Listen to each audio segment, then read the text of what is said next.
સ્વપર પ્રકાશક જો જ્ઞાનનું લક્ષણ હોય ને,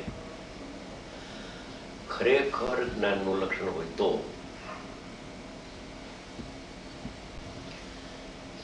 એટલે કે સમ્યક જ્ઞાનનું લક્ષણ હોય તો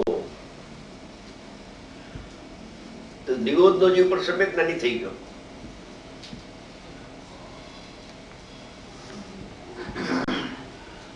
અને સ્વપ્રકાશક લક્ષણ હોય તો નિરોધમાં જેમ સ્વપ્રકાશક છે તો આત્માનો અનુભવ નથી, તો કેવળી પણ સ્વપર પ્રકાશ કરશે તો આત્માનો અનુભવ નહીં થાય.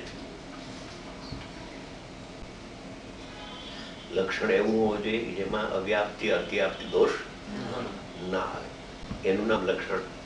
એવી પરિભાષા છે લક્ષણ.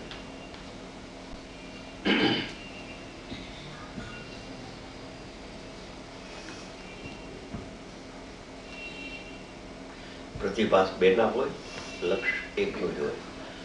બે ઉપર લક્ષ હોય જ નહીં.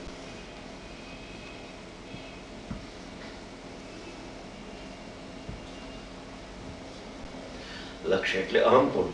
લક્ષ્ય એટલે લક્ષનો અર્થ અહમપૂર્ણ.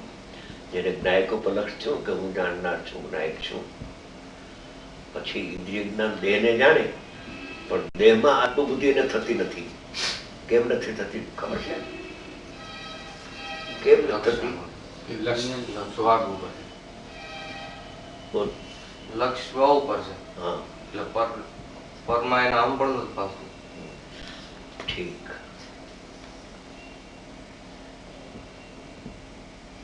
દેહમાં આબુદ્ધિ કેમ થતી નથી? કોઈ જવાબ હશે?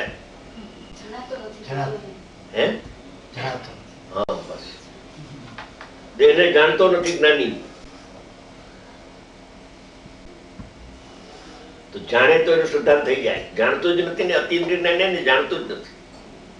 જણાય ભલે, પ્રતિભા છે ભલે, પણ અહીંયા લક્ષ ક્યાં છે? લક્ષ નથી માટે જાણતો નથી. જાણે તો લક્ષ થઈ જાય.